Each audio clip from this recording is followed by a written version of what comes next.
welcome Greg Hamilton to the Wrangler Xtreme Bronx Chute Talk. We wanted to get you on because you are definitely the man of the moment at the moment. You have just been absolutely killing it this season, and we've just finished the season in the APRA, so we're really keen to, sit down and chat to you. We've done a bit of an interview at Barraba, but it's great to kind of sit down and get to know you. So thanks for coming on and having a chat to me. Thanks very much for having me.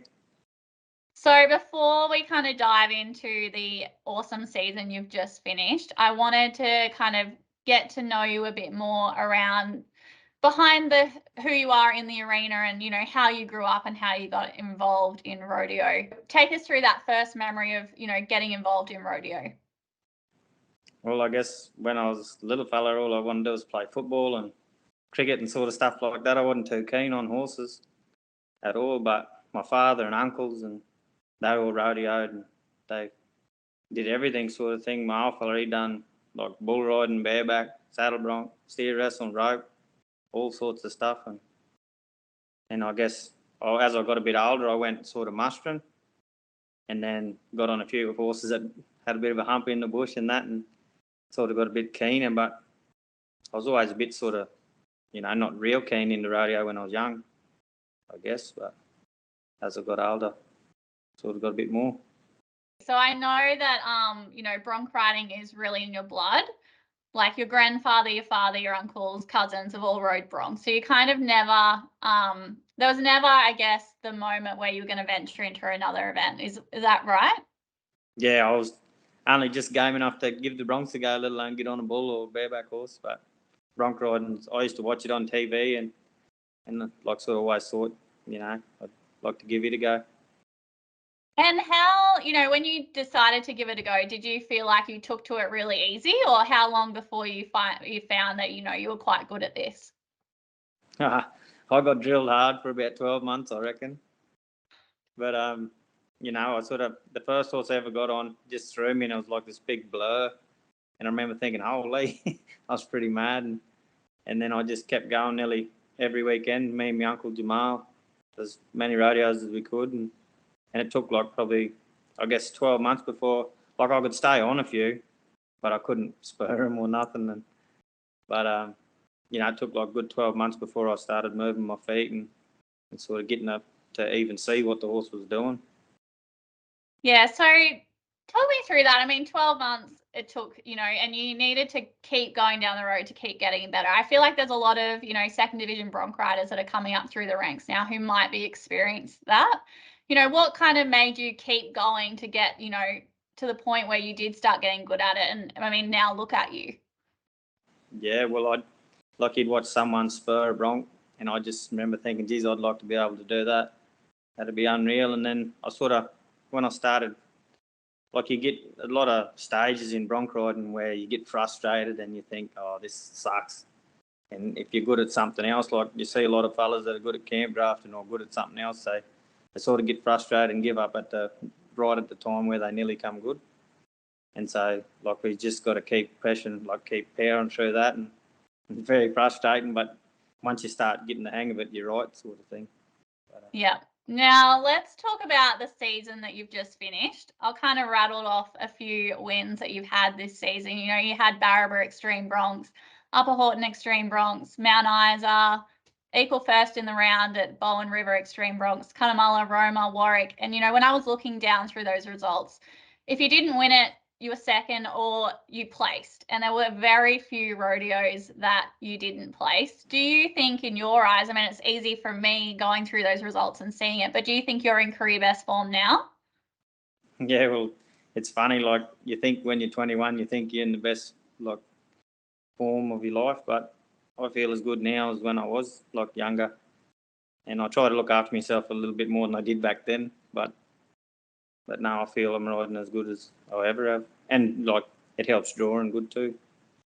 Yeah, and why do you think it is you are riding so well now? I mean, you've had a season of, first, which is quite ironic because you have been doing this for a little while. You've won your first Mount Isa, you won your first Pro Tour just now. What do you think's changed now compared to, previous years? I reckon my attitude's changed a lot. I used to be fairly negative if I didn't draw the best horse, and drop the bottom lip and all sorts of stuff. But just then traveling with good people and a bit just like ex-broncs and that, there's that many good fellas and good horses, and you just want to be a part of them, and it gets you keen. And I reckon that's been a lot to do with my, like, bronc riding's a head game more, or just as much head game as it is physical. And this like last 12 months, I've been in the best headspace ever, I reckon. Yeah, so talking about, headspace, it does have, I think when people look at rodeo, they think of the physical aspect of it and, you've got to be strong or whatever it is, depending on your event to really succeed. But I think mindset has a big part to play, especially you were just talking about, when you might not be going so good and you get frustrated. What do you do to kind of pull yourself out of that? Oh, you just got to think, like, forget about the last one, because a lot of times where you get a week to sort of think about the horse that you buggered up or didn't feel very good, and you start dwelling on it. And I reckon there's been a lot more rodeos on where you could just roll on to the next one and just keep going. And yeah, I reckon that's a big thing to forget about it. So, yeah, think about the next one. Yeah, definitely. Now let's talk about Mount Isa and this Pro Tour you've just secured. I mean, it must be pretty cool feeling to finally have got your hands on those wins. Yeah, it was pretty good. I was one of the best feelings I ever had up there, just when I actually won it, because I've been up there a lot of times and drove home sad. I've been second there a couple of times and I won the round a couple of times, but I've just never ever been able to go on with it, So what, talking about those wins and, the mindset, what motivation do you think you've had a stronger motivation this season than previous seasons, or do you think your motivation kind of changes at different points? Well, last year it was me and Tommy Knight were fighting it out for the Pro Tour, and I more or less sort of lost it at Mount Isa. I missed my horse out, and then I sort of didn't want to get that feeling again, and sort of made me hungry to go, go stronger this year. And I had a real good start, and a couple of fellas telling me, because I sort of thought, I'll go as hard as I can, but a couple of fellas said, if like that's a real good start that you've got, you want to just keep up them and go try and get that tour again. And I was like, yeah, that's the guy. So when you start out a season, do you kind of start out thinking, that Pro Tour is your goal and that's how it's going to, like, how you want to work towards that? Or do you kind of set smaller goals through the season? Well, I've never really sort of rode with many goals, like sort of actual goals. Like I just always want to do well, and I never really sort of considered myself like, as consistent and as good as the other top fellas to, get the Pro Tour. But these last couple of years travelling and sort of getting a few wins in that, I thought, I might try and push me luck. Do you think it's important having, you mentioned before, the people around you? Do you think it's, the traveling partners have a lot to do with, making sure you're there and succeeding? Yeah, well, I reckon a couple of years ago, I was thinking I've had enough, I was sick of, draw a bad horse and didn't go any good, and draw a good one and bugger it up and get down on yourself. But I was nearly finished, and then my mate Tommy Webster, had bucking horses up there at his place. It was only like 150 k's away, so they're like, come and go and get on a couple. And he used to run this big creamy horse into me all the time, and it was real nice, make you feel real good about yourself, and sort of get your confidence back. And then you'd go and get on at the rodeo, and you'd be like feeling good, and you'd start going better. And if it wasn't for him, I wouldn't even be here. Like, wouldn't have won any of this. Talking about horses, there's a really phenomenal pen of broncs going around at the moment. Do you think, now is the best time ever to be a bronc rider in Australia with the caliber of horses we have? Yeah, I reckon it's you can see by the money that's been sort of won, like there's just that many people. Like, it's not just the same two fellas winning like each weekend, because everyone gets a crack at a good horse. You see, like, I reckon that's made a difference. Like, yeah, it's as good as time as any. Yeah, so heading into the national finals, you're in number one spot, but you are only, I think about 5,000 ahead. How are you kind of going into that finals and preparing for it? Oh, well, last year I sort of put too much pressure on myself, I reckon, and didn't draw good, and I drew pretty good, but not sort of what I wanted. And then sort of I don't know, the harder you'd want things sometimes the worse it goes. But this year I'm just going to go in and just whatever I draw, I'm just going to just try and attack it and go positive this year. And hopefully I'll draw good and ride good and end up winning it. I think that's a little piece of advice there. When you're going in and having fun, a lot of people seem to do a lot better when they take the pressure off themselves.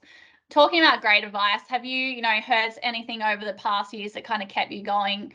There's a lot of young bronc riders at the moment in the second division bronc riding, and they're watching you. You're the number one. I think you do the best on all our social media. So what advice do you have, for those young bronc riders out there?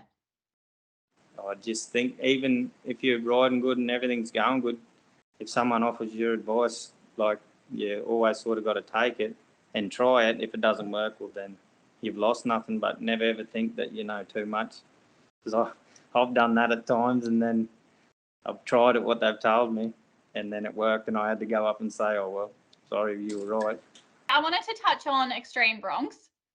You are one of the key drivers behind the idea of having these elite competitions for the best bronc riders in the country, and I think it's doing a lot of good for rodeo as a whole. But what, in your eyes, is Xtreme Broncs trying to do, and what is it doing for rodeo in Australia? Oh, it's just raising the bar. Like, everyone wants to be a part of it, and like other rodeos have come in with big money. Like, it's encouraged them to come in as well. Like everyone's wants to put money up and have big events, and it's just raise the whole aspect of it, I reckon. Yeah, definitely. And talking about big money, we've got the Mara Madness coming up next weekend, $8,000 up for the bronc ride.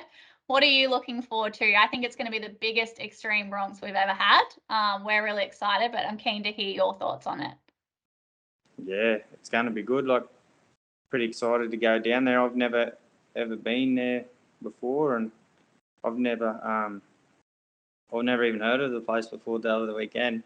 But no, it should be awesome because everyone's keen to go, and I reckon there'll be some pretty good bronc riding down there. Yeah, definitely. And just looking ahead, you're going into the national finals, and all going well, you'll take home that gold buckle. But looking towards the next 12 months, are you going to keep going hard with the seasons, or do you have any goals with how you're going to treat the next 12 months?